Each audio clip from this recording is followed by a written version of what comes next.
Hello everyone and welcome back to the 89th episode of PandTha Talks. My mic's not picking me up. Hello. Oh, there we go. I wondered why. I was like, a bit quiet. So, we have a fair bit to discuss this week. We have the possibility of, can AI make video games more immersive? We discussed the idea of this a couple of months ago. I mean, does DLSS 3 or 2.5 or whatever it's called not do that already? Yeah, but in this instance, 3, 4, 7, I'm not sure what version it's at right 82, now. 82, right. Yeah. So that means I need to update because I'm only on 81. Oh, wait, I can't. I've only a 30 series. So sad. Sad times, my friend. But in this instance, we're talking about AI usage for NPC interaction. Okay, in fairness, we've seen the Skyrim stuff. It's fucking hilarious. That's kind of where people are wondering whether they could progress on it further, stuff like that. It could be interesting. We have discussed this prior to this, but this is a newer article with a few more viewpoints to discuss and ideas. So we'll cover that. Unity 6 will allow developers to create games more quickly and efficiently, and it's now available worldwide. After Unity's fuck up, I think it was last year, this should be amusing. Anyone that doesn't remember that, I'm sure we're going to cover it during, because we always end up mentioning this. Kojima, apparently his next project could be anything. Quite literally anything. According to him, bro just has that much money. He's just grabbing it by the handful, throwing it at people, and saying, "Make an idea." Well, this is the thing. It's literally been said. It could be a game, an anime, a film, or something entirely different. He didn't necessarily want to make his own studio. He went independent so that he could do whatever he wanted. Just to put it into context, do whatever he wants. Yeah, but just to put it into context, this man is mental. All his ideas are fascinating, crazy, and they make it a struggle sometimes. So, genuinely, if he went and made a live experience, I would not be surprised if he accidentally summoned or created Cthulhu. I mean, there's probably worse you could do. Oh, definitely. After that, we'll be covering new Xbox Game Pass games in October and what's leaving Game Pass. I think that's always worth covering, especially considering I know there's quite a few to be turning up. Game Pass is just great overall. You get access to so much stuff for such a small price. Oh yeah, 100%. It's great.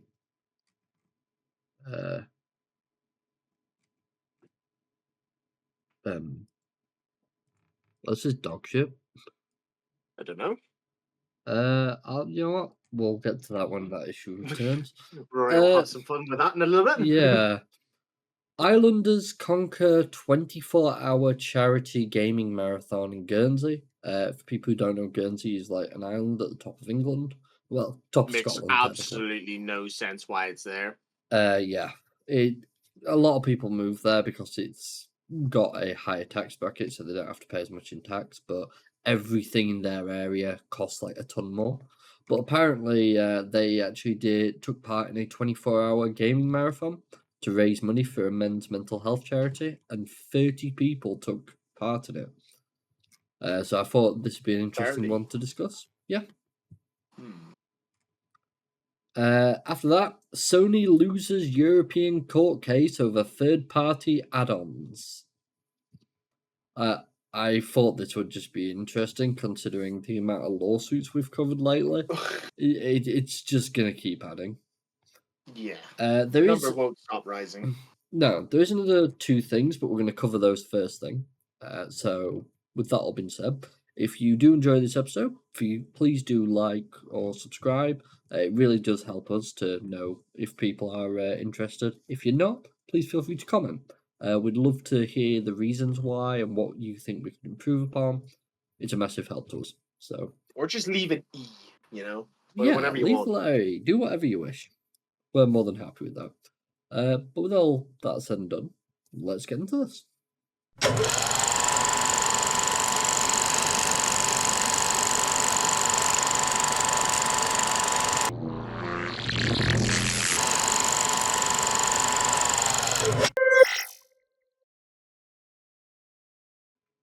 Now, Rory, Yeah.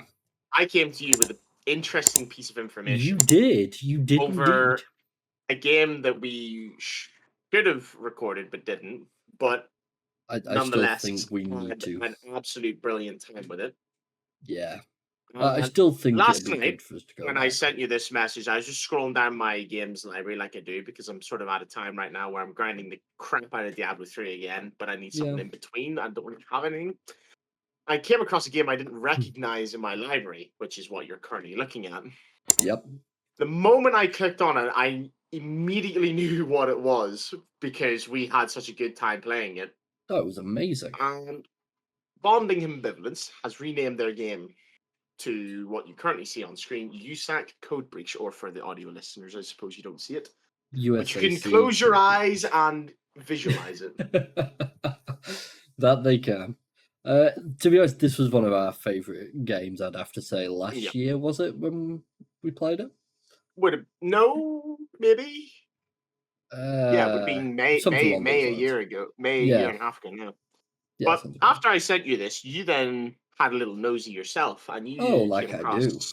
you came across something that intrigued both of us greatly.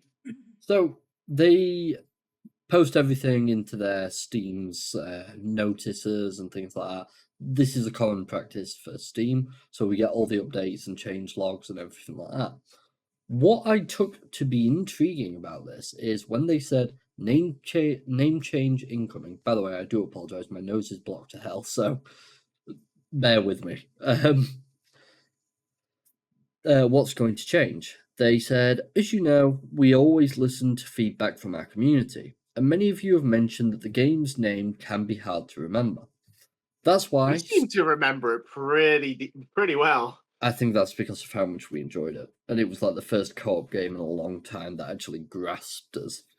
Yeah. As you know, we always... That's why, starting September 16th, we will be making a significant change to the brand. The game will now be called USAC Code Breach. USAC refers to the Special Unit Against Cyber Attacks, which I suppose SUAC would be a bit of a weird one. Yeah. While Code Breach is a nod to the gameplay It and could be like storyline. units specialized against cyber attacks. Yeah. Something like that.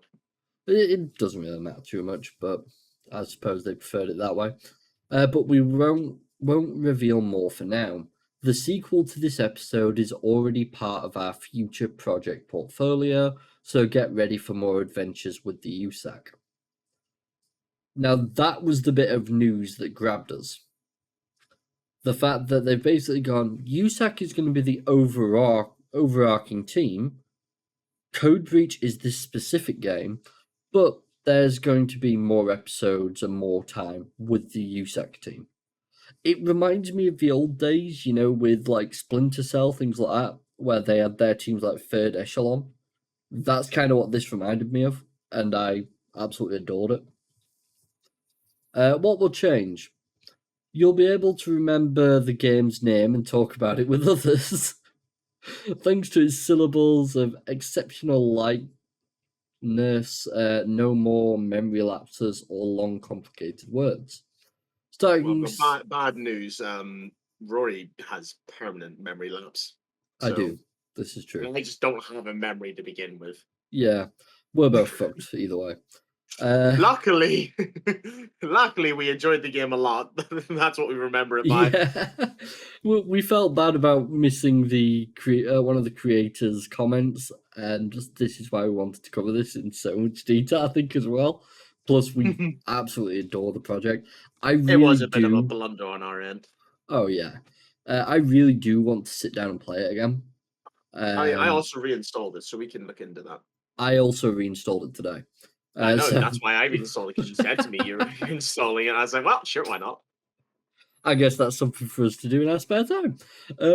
Probably record some or stream some. We'll see. Maybe stream it. Yeah, because as I was just saying to Will before this episode began, I do plan to start streaming the episodes in Twitch's Just Chatting area, starting like next week or the week after. It's just until I sort of get back to full strength because this illness is still kind of kicking me all over the place. He's weak. Let him be for a minute. Oh yeah, I mean, first time I've been properly ill in a while, so. Starting September 16th, make sure to update the game, otherwise you won't be able to launch it from the play button on Steam. Whoever doesn't know that shouldn't have a Steam account. Oh. Good job. I never even knew that was a thing. If you were in the middle of an adventure when the game was still named Bonding Ambivalence, you just need to copy the save file from one folder to another, and they've given the instructions there. I like what they put in the brackets, by the way. Well, it's not called a hacking game for nothing. Yeah. But this is something I loved about it. Every time they hit a new review count, they'd post about it. They'd post any updates, any information. And I just adored how good they were with the communities. Can we have a nosy at SteamDB and see, like... Sure. Just out of curiosity. And obviously, I'm not expecting numbers to be insane here, but... Yeah, no, I get that. Reviews are kind of hard to... Oh, is this going to change it? No one in game. I'm wondering if this is if this is messing up a bit. To be fair, this makes sense. Because for starters, you're only going to play when your friends online. Yeah. And the time of day it is at the moment. Yeah, but this makes for us, sense. It's middle of the day. It's Sunday. Most of the world, they're still sleeping. The rest of it, they're probably doing typical Sunday day stuff. Yeah, but the thing is, once you've played through it, you're not going to be able to play through it again, are you? Unless you're... That's the thing. There is the option to do that because you can swap roles. That's what we're thinking of doing this time, isn't it? We were on about it prior to this, where we were like, it'd be quite good. There's so many people. Sale, maybe? I think it must have been. I know we got it about... Awesome. It would have been May we got it because that's when I was over. Yeah, so we got it about... Hey, Roy, that was us. That's us right there. We're two of those. we had a really good bloody time with it, though, so I really do hope to see more. Oh, they've actually got it on Steam Deck as well. Oh, that's cool. That must be interesting. They actually made another game, though. Make them stop. What if you search Bonding Ambivalence out of curiosity? Will that bring anything up? I doubt it. No. Oh, we got the playtest 2 months ago. They were still updating the playtest. Strange. Interesting. All right. Damn, their playtest. That would have been released because that's 22. Yeah, but these are like anyone that playtested the game from. So these would be like developers, things like that. Well, that's pretty interesting. So there's one other thing I would like to bring up before we move away from Steam for the rest of the episode. And it seems like me and Will are going to be playing this again, which I'm highly looking forward to now because it's such a fun game. The other thing is we've had an announcement that another Sony game's coming over, guys. Make sure you have your PSN account details on hand. Correct. And your controller. Don't need controller, thankfully. Oh, really? They're not going to force you to use a controller? Oh, thankfully fucking not.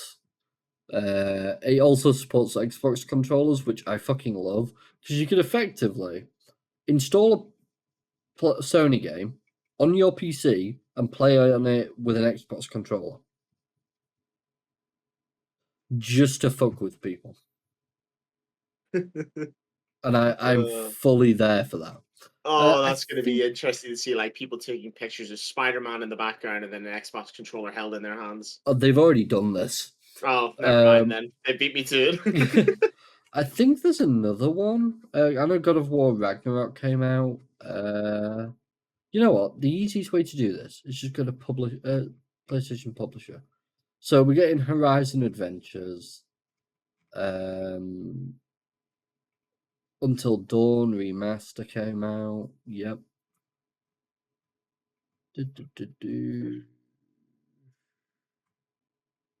Oh, I thought... Oh, Sackboy. Yeah, I forgot about Oh, that one releases in 7 days.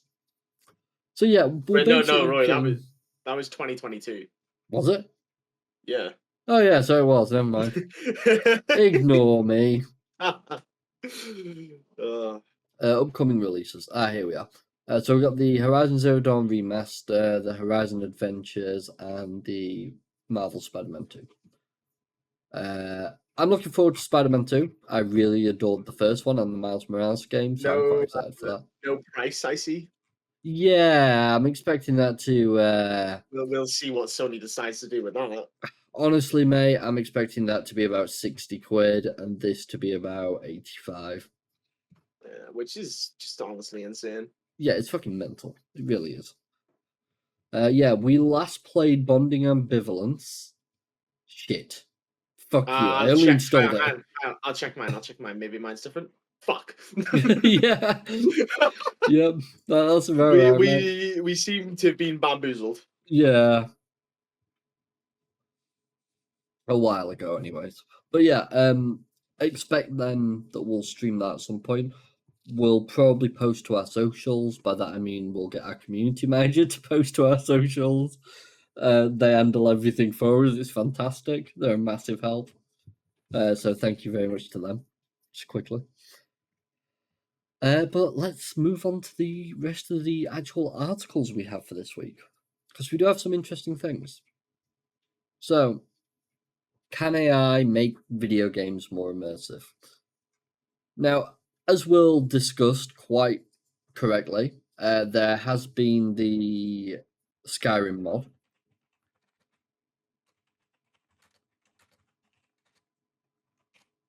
which basically, if I just... Yeah, I knew I'd need to have it muted. It's funny, on my main YouTube, I've got YouTube Premium. Where are you going? What are you doing that for? Keep your hands to yourself. Dipshit! A truly remarkable character. Definitely. While I'm not directly affiliated with the Sandin, I must admit that I've always admired Gandalf's power and wisdom. He is indeed a source of inspiration for many mages, including myself. Nah, I'm not going to show too much. Gandalf. Yeah, I'm not going to show too much because that doesn't feel right to do so. But I just wanted to show basically what it can do. It can be goofy. As far as I remember, at least to my knowledge, there's not a single character in all of Tamriel that ever mentions Gandalf. So yeah, exactly. Los Angeles. For decades, video games have relied on scripted, stilted interactions with non-player characters to help shepherd gamers in their journeys. But as artificial intelligence and technology improves, game studios are experimenting with generative AI to help build environments, assist game writers in crafting NPC dialogue, and lend video games the inspirational spontaneity. Spontaneity. I don't know. I've lost where we were in the paragraph, so I can't see the word. Oh. Once reserved for tabletop role-playing games. Yeah, it seems to be. It's a weird word. In the multiplayer game Retail Mage, players... I've got no idea at this point. It reminds me of that store game we played. Yeah, I was just thinking, is this supermarket simulator, but you're a fucking wizard. You stole from me! Vada Kedavra! Yeah.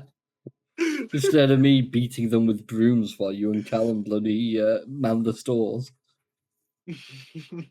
Players help run a magical furniture store and assist customers in hopes of earning a 5-star review. As a salesperson and wizard, they can pick up and examine items or tell the system what they'd like to do with the product, such as deconstruct chairs for parts or tear a page from the book to write a note to a shopper. Okay. A player's interactions with the shop and NPCs around them, from gameplay mechanics to content and dialogue creation, are fueled by AI rather than a predetermined script to create more options for chatting and using objects in the shop. We believe generative AI can unlock a new kind of gameplay, where the world is more responsive and more able to meet players at their creativity and the things that they come up with, and the stories they want to tell inside a fantasy setting that we create for them, said this person, co-founder of the studio that created Retail Mage. I always struggle with names. All I can say is his name was Michael, and he co-founded Jam and Tea Studios. Sounds very British. Yeah, I was gonna say. I need to really just check this. I feel like spiffing Brit might be involved here, you know? Yeah, if these are not British, something's wrong. It doesn't look British to me. It sounds British, but doesn't look British. They're saying folks as well. Like, that sounds even more British. Or folk. Riot Games, Phoenix Lab. Riot Games, Phoenix Labs. There's quite a lot of... So where are you guys based from? Let's go Korea. Not actively hiring at the moment. Okay. But where are you guys based? There we go. Come on, LinkedIn. You can do it. I believe in you. Never mind, you can't. You're useless.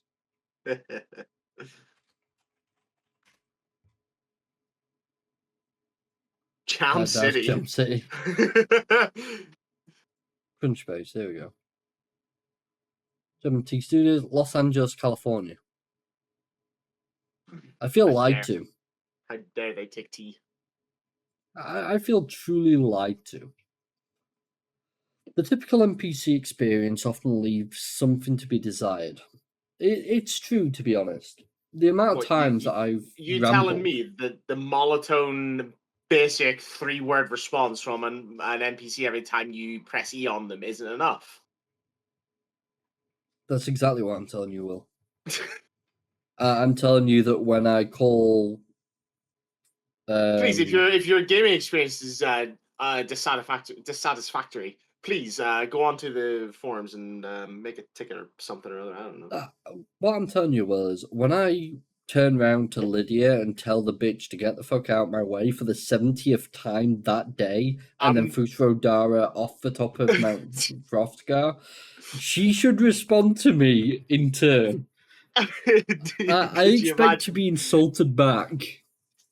It's British nature. A response that the AI would give you as you Fusrodar them off the top, and you just hear them in the distance go, "Fuck you! You prick!" Just getting quieter as the distance takes on. I have to say, the concept of AI in video games does sound really good, and it does lead to more interaction, or just you can just fuck around more, or you can ask literally whatever you want. Yeah. But what I was thinking is, imagine in a game like Skyrim, which now this is probably how the mod works, but I've not looked into it myself. I don't know if you have it all. But I have a little. Obviously, one of the main things you can have in Skyrim when you're roaming the roads of the area is you can have followers. Yeah. Imagine being able to give that follower commands instead of that follower just fucking charging into battle and getting slaughtered by a giant, and you watch them get launched fucking 5,000 feet into the air and they're now dead. You could tell them to stay behind you, heal you, use spells to slow it or something, you know? There has been similar mods to that already, but I'm not sure whether that's built into that one. Another thing that I would like to say, like, as good as an idea as this is, and adding AI and utilizing it is completely fine.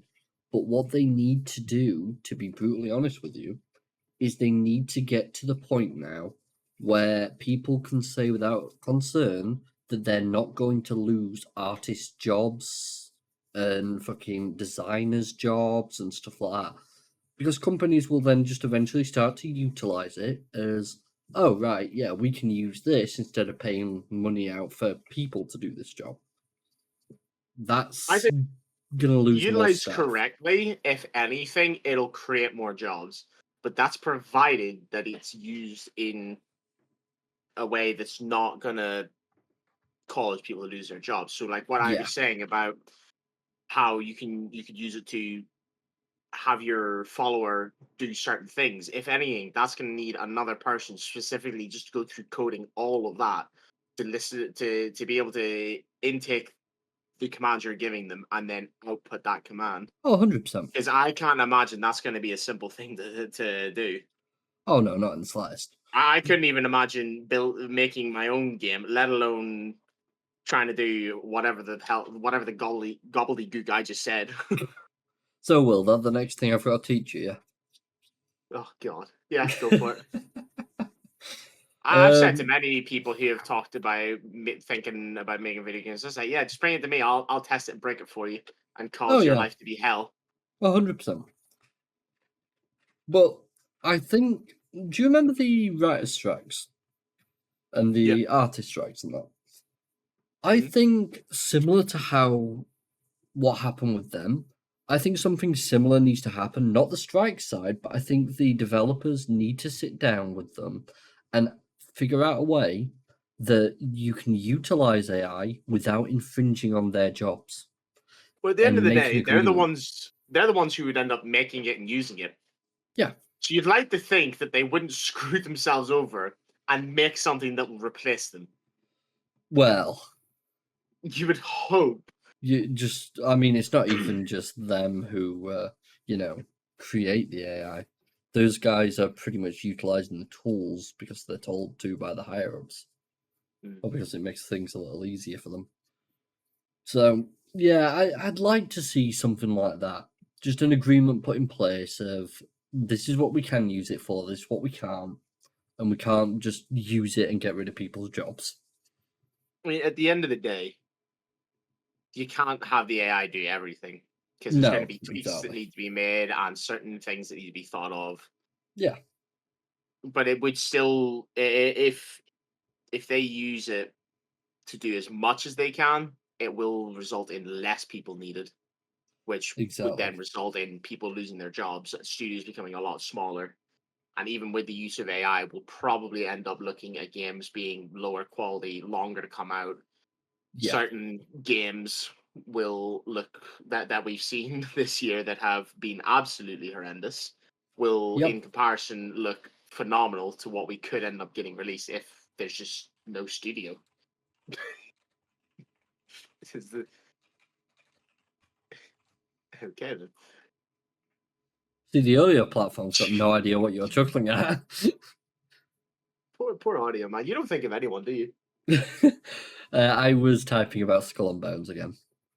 Because I'm not banned from mentioning that one yet. Until 2 months Yeah, from now. this is. Which is Yeah. insane to think about. 2 months. Yeah, because I know when Christmas comes and we do our like end of year recap like we did last year, which I plan to like make better than what we did last year. I know for a fact you're going to like reinforce the same rule. Oh, without a doubt.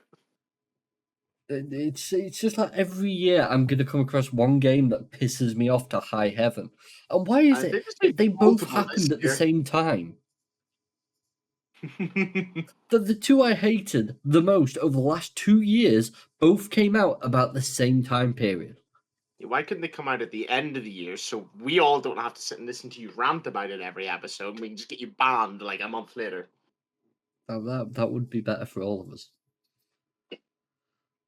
Shall we move on, Roy? Yeah, that'd be nice.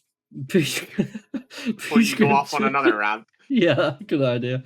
Pre-scripted interactions with someone meant to pass along a quest typically comes with a handful of chatting options that lead to the same conclusion. Player gets the information they need and continue on. Game developers and AI companies say that by using generative AI tech, they aim to create a richer experience that allows for more nuanced relationships with the people and worlds that designers build. Effectively, though, this AI could just be utilized to create computerized people. Yeah. But then Which, some games though, like imagine with Skyrim, how when you're talking to characters, you wouldn't even think about some of the voice line options you get to like ask for more information or something like that because you've talked to a character that you skipped through the dialogue of yeah, and didn't even pay attention, and that's opened up another dialogue option for the main quest that you're doing or whatever. yeah, Like there would still have to be some sort of pre-scripted text in place for when you just don't have a clue what the hell you're supposed to be asking, because it's gonna happen, Oh, guaranteed. and you're not gonna be able to know everything. And as everyone is guilty of, we skip a lot of dialogue a lot of the time. My only concern is how long until we end up with something like Free Guy going on. Suddenly gets arrested. What am I being arrested for? You killed multiple people. In what? I This game? Turns out they were alive this entire time, and we only just found out a week ago, and you've got a stat of killing 786,000 people? What the fuck? Whoops. My bad, guys. Sorry. What can I say? It's my de-stress. Oh, yeah. Generative AI can also provide more opportunities for players to go off script and create their own stories. If designers can craft environments that feel more alive and can react to players' choices in real time. How long do you think it'll be before we come across a character that we've accidentally pissed off by calling them a bitch, so they won't give us the quest? I was more thinking, how long will it take before you've talked to so many characters and you just have an infinite amount of quests,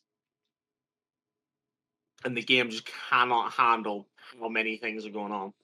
Yeah. I mean, because technically you could get small quests from them in just day-to-day life, but then you'd need AI to create automated quests. But that's the thing, though. How long will it take for the AI to develop itself? And even though it shouldn't be making quests, you've talked to it that much or just asked certain questions that it's suddenly doing that. And it's now giving you quests, and you've just suddenly got this completely off script, nothing to do with the actual game, that is being just created out of thin air by the AI they've added into the game. And you're now off to fucking some bridge to fight a troll when you're meant to be going and killing Alderman. AI fucking like bombard you at level 1, all surrounding you. Make me a fucking sandwich. Okay, I will go do that. This is the player. You just there. You bring them bread, bring them meat, bring them At some that butter. point, we just have a tutorial on how to get max level by making sandwiches. Yeah. Because the AI broke itself. It's giving you like 7,000 XP per sandwich. Yeah. 2 weeks later, you finally max level. You go back to this thing. This AI just shout, "No, you make me a sandwich." Get your ass handed to you. Shit. I'm max level. I should be able to beat them. Sorry, they were set as essential by Bethesda. You know how it is. Tech companies continue to develop AI for games, even as developers debate how and whether they'll use AI in their products. NVIDIA created its ACE technologies to bring so-called digital humans to life with generative AI. In-world AI provides developers with a platform for generative NPC behavior and dialogue. Gaming company Ubisoft, I've got something to say about them in about 5 minutes, so this will be fun, said last year that it uses Ghostwriter, an in-house AI tool to help with some NPC dialogue without replacing the video game writer. Fair enough. Just to quickly cover Ubisoft, actually, because I feel like this one's going to go on for way too fucking long at this point. Is there anything that needs to be said anymore about Ubisoft? Yeah, actually. You know how we was covering the part about they were possibly going out of business, all this were going on, all that. They had a further issue, I think it was last week. Surprise, surprise. Yeah, they pretty much delayed Assassin's Creed Shadows. Yes, a game that might actually make them money, and they're delaying it. Good job, guys. Yeah, it's been delayed again because they're getting slaughtered for it because of cultural appropriation and cultural editing, which is a very bad idea for Ubisoft. And they did something else. I can't remember what it was now. Ubisoft, what did you do now? Which one was it? Oh, that was it. all their French workers are striking because they're forcing them to return to office, and none of the workers understand why after like 10 years they're wanting them to return. Huh. And apparently, as I'm reading here, it's now actually spreading to Italy as well. So well done, Ubisoft. We already knew you were dying, and now you're continuing to die. Cool, well done. Himself a favor, eh? They're not going to be around for much longer, honestly. If they keep going, yeah. I mean, what's their stock price right now? It went up from when we last seen. Oh, That was when it was down from an abysmal 9-something euros. Yeah, that's what it was at by last time we looked. ah, It looked like it went up a bit again, but now it's dropped again, probably with the strikes going on. yeah, it's definitely gone Yeah. up. But it's not by much. Pretty much it went up, because of the purchase possibilities. Yeah. But then it's gone straight back down again. So yeah, it's a bit dumb, really. Right. A report released by Game Developer Conference in January found that nearly half of developers surveyed said that generative AI tools are currently being used in their workplace, with 31% saying they personally use those tools. Developers at indie studios were most likely to use generative AI, with 37% reported using the tech. Of course they're going to. They need to be able to utilize something that's not going to cost as much so that they can get the games out with relative ease.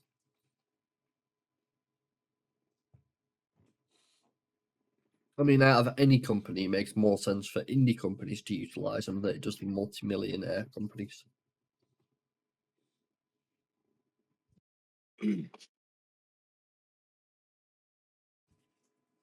I do apologise for that. Disappeared for a second. I hit my mic. Oh dear. But What the mic ever do to you, man? Basically, on the top of my mic, if I hit it, it mutes. And I accidentally fucking caught it when I put my hand down. Ugh. Which was the epitome of intelligence, obviously. What's Still, intelligence? something we're both lacking in very large amounts. Oh well. Yeah, I mean, what's the worst thing? So yeah, pretty much what it seems to be. A lot more indie companies are starting to use AI for generative features, which makes sense, to be honest. They're the people I'd expect who would be utilizing these features the most. Yeah, you're absolutely right. With being such small teams, it can mean they can produce their game a lot quicker. Yeah, and for Because cheaper. we've seen so many indie developers, groups of like 1 to 4 mainly. Yeah. That it's not possible for them to make more games because it takes them so long, and they're still wanting to update the game they've just released. Yeah. To make it like as good as possible, patching whatever bugs might be found, whatever issues people might come across, because that's what you do with your game, Mr. AAA and quadruple A games. You release an actual good game, and any issues that are found, you update them, you fix them, you add little bits as you're going as well to make the experience even better. Yeah, Ubisoft. I think the main worry with the AI tech is it's either going to be absolutely incredible thing to add to the gaming industry, or it will be its downfall. Yeah. Because if used correctly, we can see a massive performance increase in games, including time to create.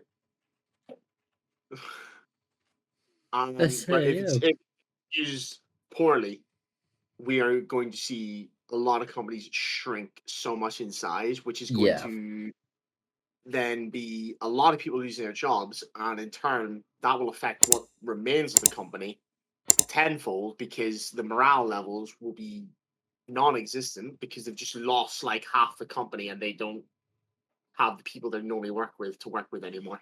Yeah, of course. That's not even scratching the surface of what could go wrong or right. Realistically, it doesn't. We don't really get much insight to either things that could happen, whether it goes good or bad. Because yeah, when it comes to AI, your possibilities are near endless. pretty much. I mean, It just depends on how it's utilized. the only way I can think about AI, honestly, is I'd like to see a better version of SAO.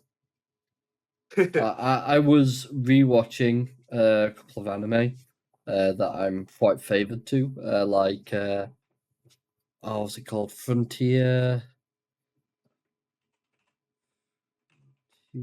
Can you please turn your caps lock Yeah, off? I know, right? What's your problem, bro? I've got no idea. Let's see, Frontier. Shangri-La Frontier. And it just brought me back to the SAO sort of stuff, fully immersive VR. And then the AI actually just taking general conversation. And even if you talk about their games, like mechanics, they're just sort of there like, I've got no idea what the fuck you're on about, but we know about Maybe this. maybe that's what Kojima's gonna do next. You create fucking fully immersive VR. Considering this is the guy who made the scariest Silent Hill demo to ever exist and it got cancelled. So sad, man. Everyone was so fucking hyped for that, man. Silent Hill, what was it? And that'll be the first PT demo of the fully immersive VR. Oh You'll yeah, put that on, your consciousness will be transferred into the device, and many people won't return because they'll die from the horror experience. yeah. You'll have a heart attack, and the yeah. occasional person will wake up with their pants filled with shit. It's great. Unity. I can't You're move on with a fucking straight mouth at this face. point. I can't move on with a straight face after that. Right. So yeah, I genuinely do think that sort of stuff though is something to look forward to in the future. It's just seeing how it's going to affect the games industry over this time period. And not to be funny, if fully immersive VR ever did come to fruition, me and Will definitely end up buying it. Oh, without a doubt. Guaranteed. I will go homeless. Fucking who wouldn't? Go homeless. Find a somewhere I can plug in the charger for it and just spend the rest of my days there. No, exactly. Problem solved, mate. But yeah, like that'd be something to so look forward to in the future. Moving away from these current ideas of virtual reality, which they're not bad, but having something that just takes all your movement inputs would be much better. But at that point, you're needing something, for example, like proper fire resistant materials, because let's be honest, if there's a fire, you're not waking up to that shit. Which is dangerous. I mean, Anyways. I don't think fire resistant material is going to help you at all. It's just going to cook you inside. I mean, God knows. Unity 6 will allow developers to create games more quickly and efficiently, and it's now available worldwide. Let's see, shall we? Don't Ubisoft mostly use Unity? That's a good question. If I remember correctly, I feel like any game I use Snowdrop. see them use. I don't know. I feel like I see a lot of their games using Unity. I'm not sure. I remember them Maybe using Snowdrop for a long time. Maybe it's just the only few that I've played before. Why started on mobile? That question. This is wrong. Why have they just made Beat Saber, but weirdly? It's probably just a mod. I've got no idea. That guy's also moving like 5 times as much in real life than the character's moving. Yep. Like he's jumping to the other side of the room and the character's barely sidestepping. Yeah. Such kind of daft, that. There's a lot wrong with this page. I don't even want to start to try and cover that. But yeah, that was not a good page. There's just too much. So Unity 6 has revealed its latest version of its cross-platform game engine. It's now available worldwide. It's its most stable, best-performing version of Unity yet. For anyone that doesn't remember, we covered Unity a while back, didn't we, Will? Good old Unity trying to charge people per copy of the game, was it? Let me just check that. Unity. Something like that.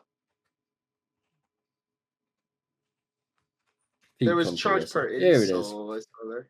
Runtime fee. Shortly before it was due to come into force, the runtime fee, a per install fee on games created within the Unity engine, was due to begin with the release of Unity 6 later this year, but remained unpopular with developers. And they're to scrap it. Surprising. That must have been really earlier this year. Probably. Fucking, it was daft. Anyways, It was never gonna work. no, not a chance. Yeah, that has been built, tested, and refined in partnership with game developers around the world. According to Unity, the updated software will allow developers to create games much faster and more efficiently than ever before, and comes with new features like end-to-end multiplayer workflows. Useful.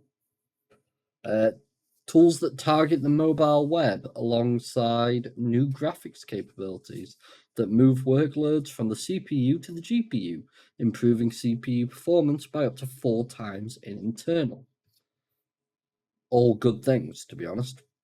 Yeah. I must admit, those are all pretty fucking useful. All separated to do different things. Would be a very convenient thing if you're playing a game and it's more dependent on either CPU or GPU, but whatever it's dependent on, that piece of equipment has the ability to put some of the load on the other piece. Yeah, face punch. Which they need performance before they can actually start anything, man. Yeah. Now, I don't have amazing specs, but I'd like to think I have decent specs. I have a 3060 and an i5 10600K, and I would like to think that I would get a bit better fucking performance on Rust. But anytime I look at my component utilization, it's max I see it on. It's like 40% for both of them. Yeah, I recall our conversations on this in quite grave detail. You know, there's games that don't run well because they're just not made well.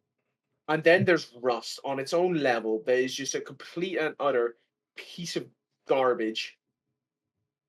You can tell he feels. Let's not get into this conversation. I would like to formally apologize to the community manager that's going to have to go through this, because the amount of tangents this episode, and I blame Rory. Yeah, she already told me off last week. Yeah, well, you're going to get probably a smacking this week. Yeah, thankfully I won't see them until next week, so I'm good. Good luck with that. Yeah, I'm safe for a week. They'll have forgotten by next week.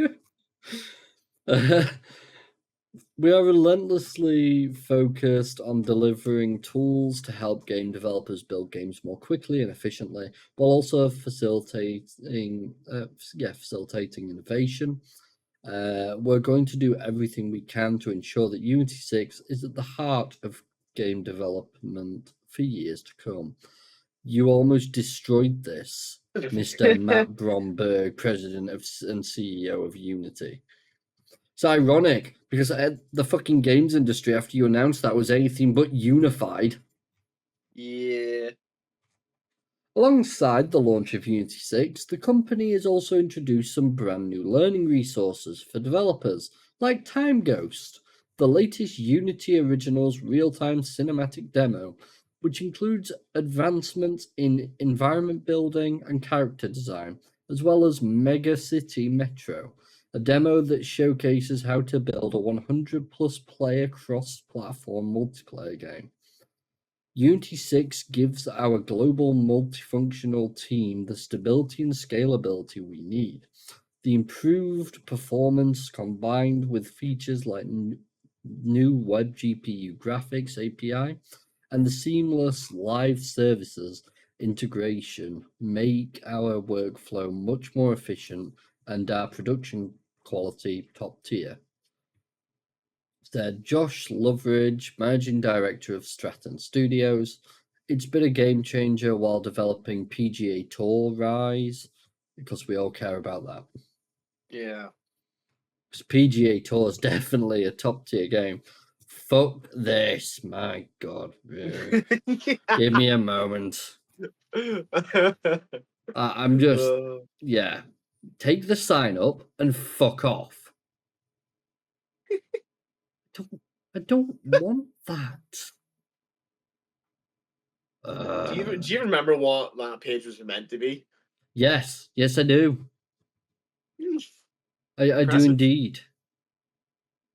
Oh wait, why do you think I wouldn't remember what that page is gonna be? Do you really need me to answer this question? You know what? No, you're right. Okay. Just glad by the we, way, glad we cleared this up. as a relatively decent understanding of how bad our inbox has got for the podcast. Oh dear. Ever since I signed up to Game Rant, this is all in spam automatically. I'm pretty sure both my email addresses are both nearing 5-digit emails. So oh, my personal one does. Let's not bother. Yeah, my personal one's pretty shit. I'm trying to. Oh, I got it. Ah, wonderful. But this wasn't it. What the fuck? Huh? Fancy that. What the fuck? Yo, fuck you. I was giving you a chance. You fucked up. Leave me alone. The new Xbox X coming out. October. October. Here we go. Fuck them, man. Here's the next batch of titles for Express Game Pass titles for October and into November. Let's have a look, shall we? Headline the wave, Call of Duty Black Ops 6. We already knew about that. That's going to be on Game Pass day one. In addition to Call of Duty, this batch of Game Pass games will see the arrival of StarCraft Remastered and Dead Island 2 on PC. I already have Dead Island 2, but seeing more people play it would be quite good. It's actually quite fun. It's very short, but it's fun. South Park, The Fractured Butthole, and that's going on everything. I actually quite enjoy those games. They're quite fun. MechWarrior 5, Clans, not my sort of thing. Call of Duty Black Ops 6, Modern Warfare 3, and Warzone. These two were already on. This one wasn't. Was there not a whole deal of you needed those to be able to launch Black Ops 6 because you need a launcher for the launcher? Yeah, basically you needed Modern Warfare 3 installed so that you could then install Black Ops 6, then you could launch Black Ops 6 as demo through Modern Warfare 3. Yeah, which is why there were cheaters on not just day one, but minute one. Yeah, literally. Ashen is coming over on the 29th of October. For Halloween, December, Dead Island 2. Yeah, that's pretty good time to put that on. Yeah, 100%. 5th of November, StarCraft and StarCraft 2 remastered and campaign collection. There we go. And these games will be leaving the service on 31st of October. Frog Detective, The Entire Mystery. Headbangers.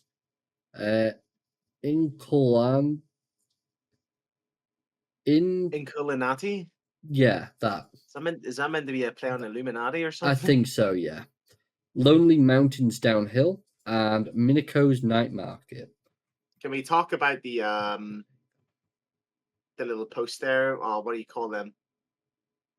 With the poll? Votes. The poll, yeah. Can we talk about the poll real quick? What's your reaction to the PS5 Pro reveal? Three options that just are brilliant. How much? Only if it gets, in brackets, a lot cheaper in the future. No, but seriously, how much? Yeah. Which is 85% of out of 79,000 votes. Oh.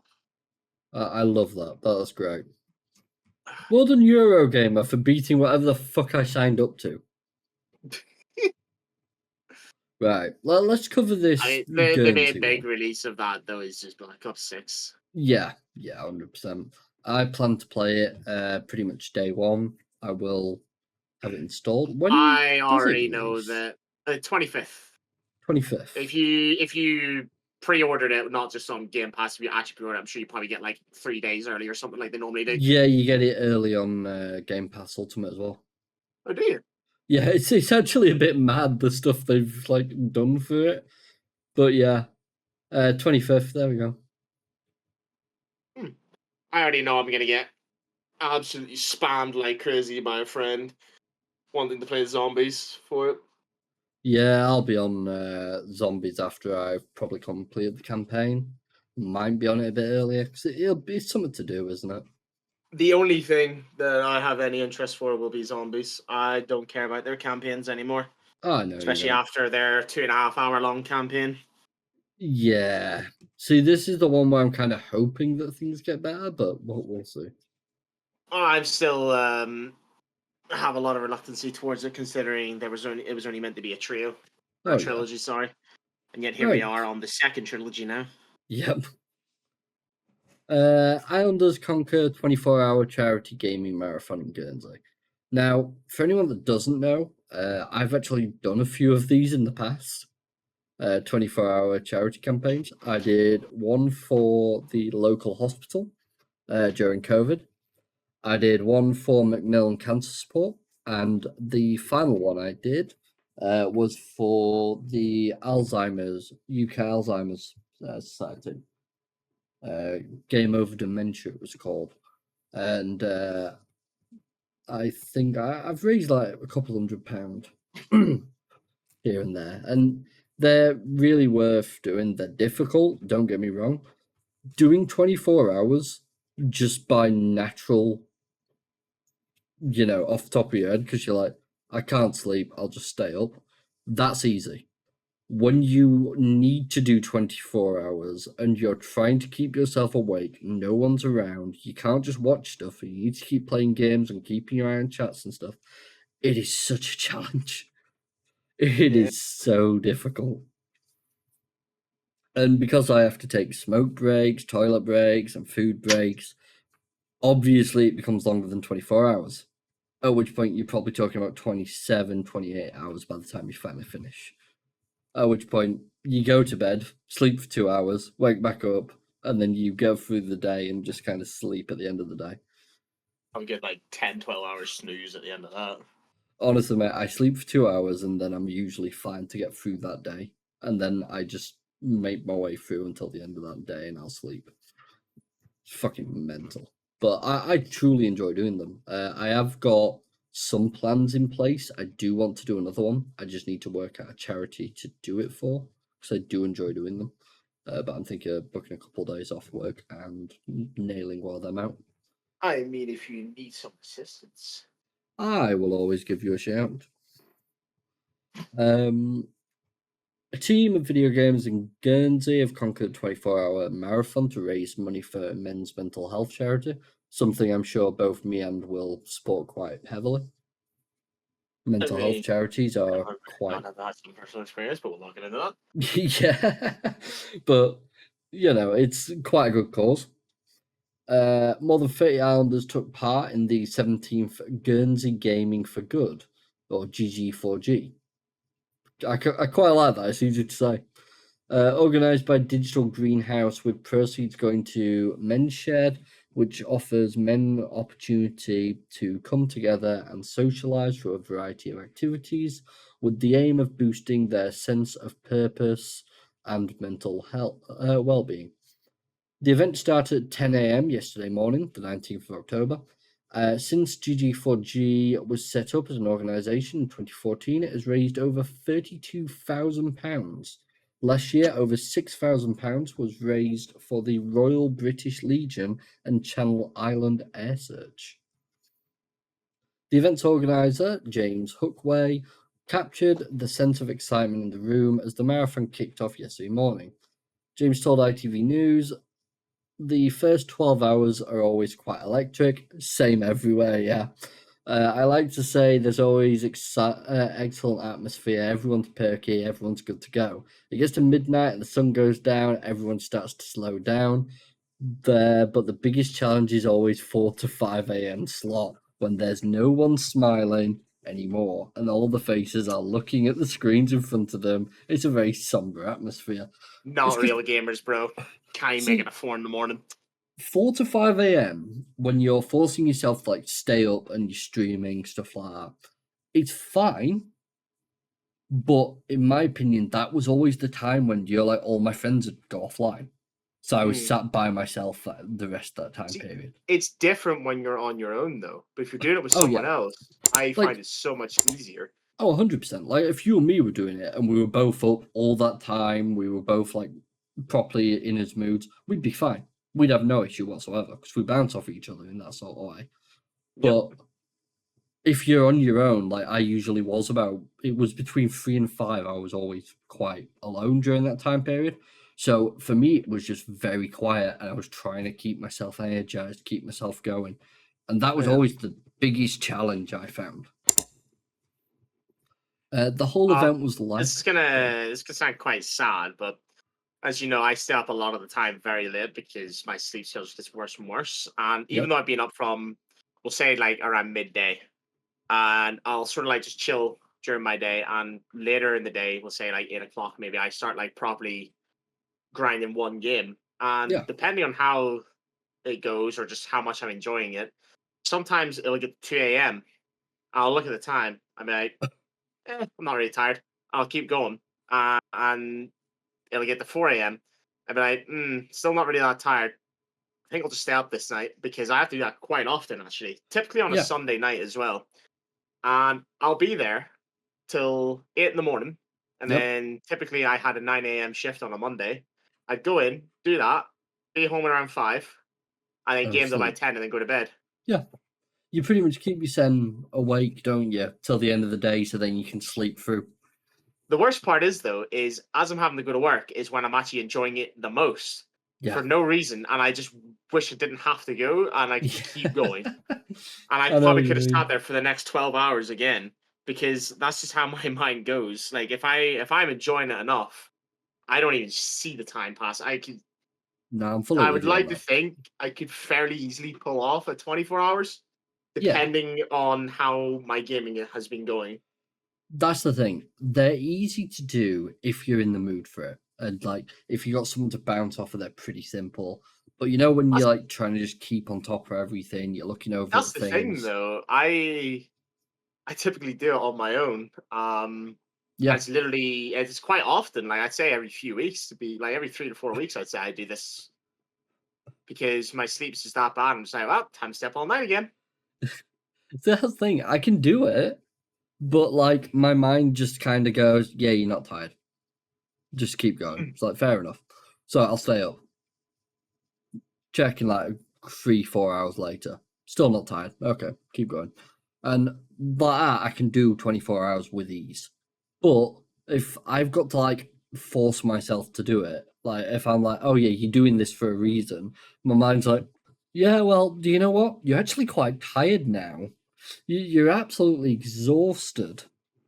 Like, fuck off, I think leave me alone. if that bit hit you, say we were doing a 24-hour ago, and that time got to us, for me, it would just be simply get through 20 minutes without necessarily thinking about that. Have something that will really distract you, really make you focus. Oh yeah, and you're good to go after those 20 minutes.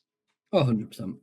The other thing I find, like beforehand, you've got to make sure you've got games ready to play, or like topics to discuss, all sorts of stuff like that. But they're a lot of good fun, to be honest. I've always had a good amount of enjoyment. I actually had some of my best gaming moments while doing some of them. Stuff like I played with my family quite a lot.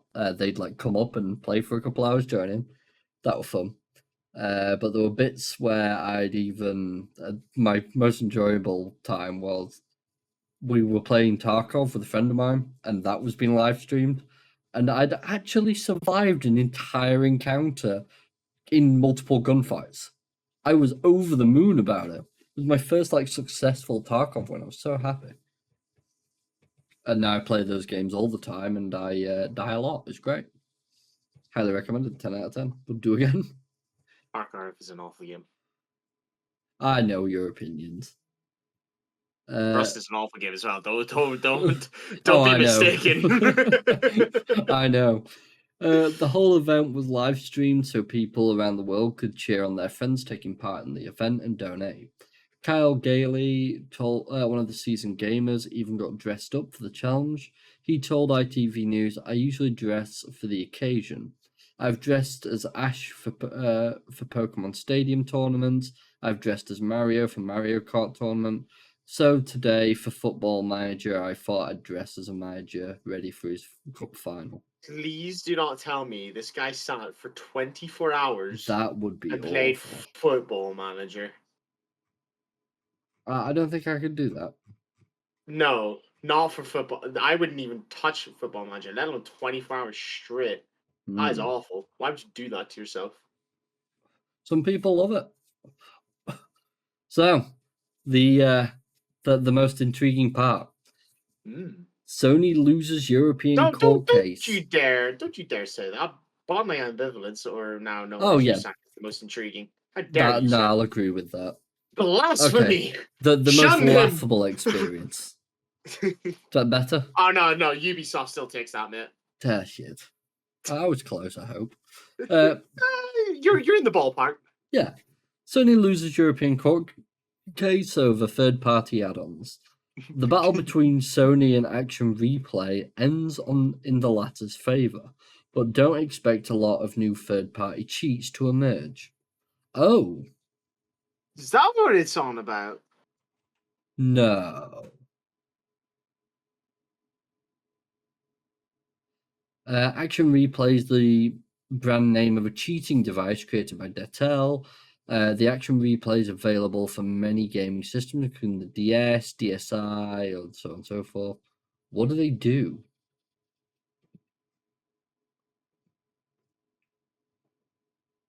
I was actually watching. Typical cheating options include making the character stronger, such as infinite lives and vulnerability. Depends on the thing, then. One hit kill, super high jump. So, by the way, guys, just remember when you always used to say you can't cheat on a console. They were doing it for years. Oh, they've been doing it for years, and they will keep doing it for years. Oh, guaranteed they will. I was watching Posty the other day, and there was actually a very blatant cheater advertising the cheat he was using. Yep, that's which is absolutely ridiculous. That is what people are doing. Yeah.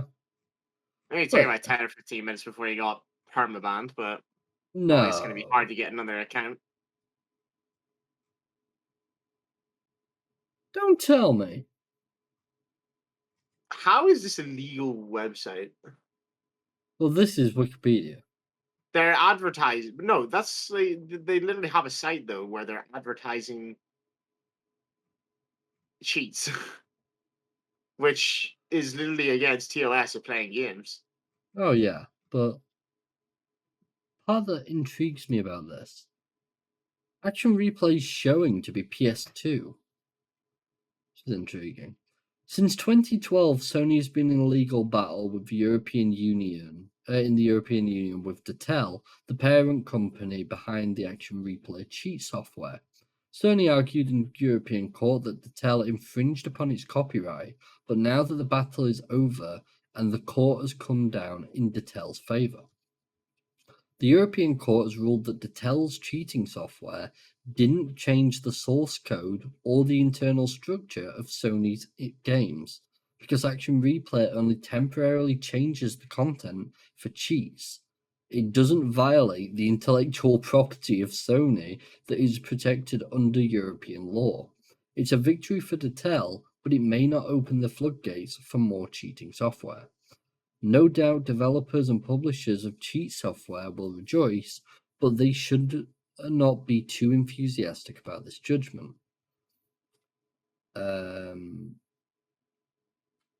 For procedural reasons, the court only ruled on one single ground, whether merely changing variables of a computer program qualified as an unauthorized modification. When publishers of multiplayer games act against providers of cheat software today, they typically rely on other legal instruments, which are not affected by this decision, e.g., breach of EULAs and unfair competition. Lobo went on to explain that third-party software created for cheats and mods may still be considered acts of copyright infringement or on other legal grounds. Any company that intends to make a business out of marketing that software will likely run into more lawsuits from Sony or another game publisher. And just because Sony lost this round, it still has plenty of legal options to explore against any would-be infringements from other companies. This is quite a touchy subject because we don't really have details we would need to comment on what they're doing. Now, if they're making these cheats for single-player games, which you could essentially just compare to Nexus making mods, but if they're making money off of it, is a different story. Now, Nexus doesn't necessarily make money. Well, we're not talking about Nexus themselves, but the modders on Nexus. They don't necessarily make money themselves unless it's through donations, Pretty which much. isn't them marketing it and selling it. They're being given donations as technically charity in a sense. Yeah, They put some their time games to make something free, and someone has decided they're going to give them a few quid for it. some games But they're prevent this. Like Yeah, Minecraft is a unfortunately. major one that prevents it. Because people try and like sell the mod by their Patreon. Basically, you've got to be part of There's their obviously Patreon. there's ways around it that people Yeah. try. Some of it will be shut down, some of it won't. But if you're fully advertising it, the only way you can access it is by paying money for that cheat, then I would say that's definitely violates TOS. Oh yeah. And if you're making cheats, even if they're free, if you're making cheats on a player versus player game, that is without a doubt going to break 100%. terms. Because 100% it's an is. unfair advantage that you're not supposed to have Yeah. against other players, which is just, well, it's just not allowed, basically. Exactly that. At the end of the day, that is the truth of it. And as far as I'm concerned, with everything on Nexus, the developers would basically have to give authority for people to do this, which is why I would say we've probably seen some games that have started being modded, and then the devs or maybe the developers have been told by the higher ups that it's not allowed. Yeah. They don't want that, and it's had to immediately be shut down, which is unfortunate because when it comes to single player games, you can only do so much with them before you can't really play them any further. Yeah. And that's why Skyrim is still alive, is because the amount of mods that have been created and how many different things you can do on it, and it just turns it into basically a different game. And they allow that, and there's no money per se made off of it. It's not being sold at the very least. Yeah. No, exactly. There's just so much to do with modding. It's insanity. Yeah. And I look But if forward to it's much more. different when it's modding and it's cheating. Yeah, 100% it is. There's a very large difference between the two. Now, obviously, for the likes of Skyrim or Fallout, you could definitely get mods that just make you invincible. I mean, hell, you don't even need mods. You can type into the console and make yourself invincible. Oh yeah, TGM. And yeah, if you've got to do that, I don't know what you're doing. I'm just scrolling. No, I mean the people who's having to cheat on a single player game. Oh yeah. Yeah. Not really much that can be said about that. Now, at the end of the day, if you're having to cheat on a single player game, the only person you're cheating is yourself. Quite literally. You're cheating yourself out of the experience of playing the game. 100%. Now, if it's Dark Souls and you can't be just why'd you get Dark Souls in the first place? Just uninstall it, remove it from your device, and be done with it. Yeah.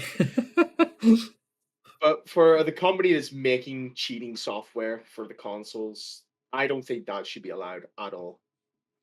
Unless it's can't even really say unless. If it's like doing what Nexus does with mods, that's a different story, but it just wouldn't work that way.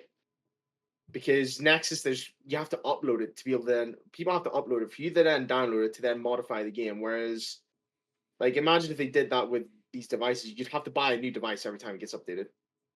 Yeah, Or every pretty time they add much. something to it.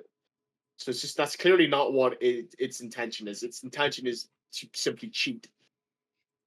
And at that Yeah, point, it's pointless. If it's a single player game, you're wasting your own time. You're not gonna have fun with anything.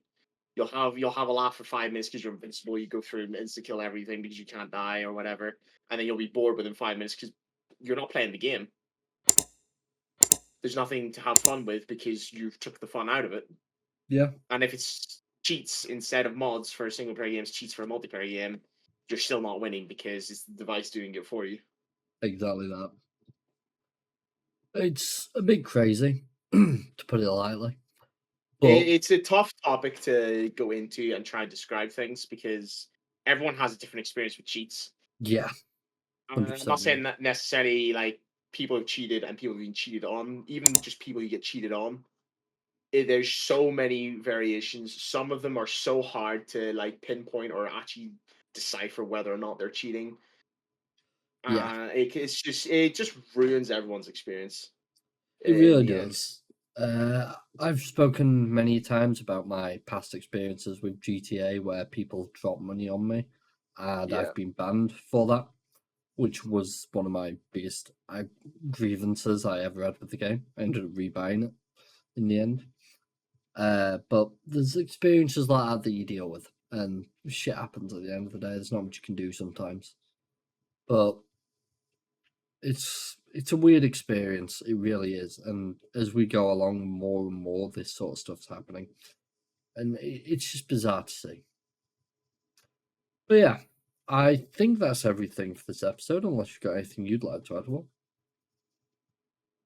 Nothing I can think of other than the pair of us will definitely be keeping our eye on USAC, as it's now known. Yeah, we'll Uh, definitely be sat playing that at some point. Yep, Because dear God, what good fun! absolutely. A great game, and we both need to experience the other end of it. So, Yeah, exactly. and it's been that long, I basically remember nothing of it as well.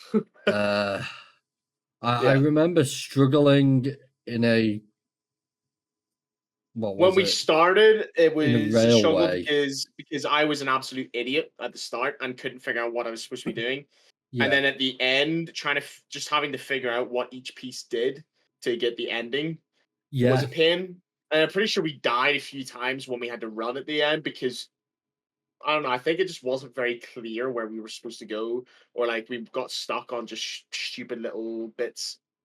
Not like yeah, stuck on a puzzle, just stuck on like a physical object or something. pretty much. And running around that fucking reactor. Yeah. It was me that had to do that, and I fucking hated it. We got it in the end. We split the devices up between us on who could do what better. I feel like at the end, Yeah. it was just a bit of a pain to get to that point Oh, 100% it was. because you And weren't. I mean, it's a good way to do it, because passing everything first tries is no fun. no. Uh, and we didn't exactly. It's not like we died like 50 times over and got Oh, no. frustrated with it either. We died a few times. We're very confused at the start. Yeah. Slowly got a hang of it, and then passed it, and that was a pretty good experience of it. Yeah.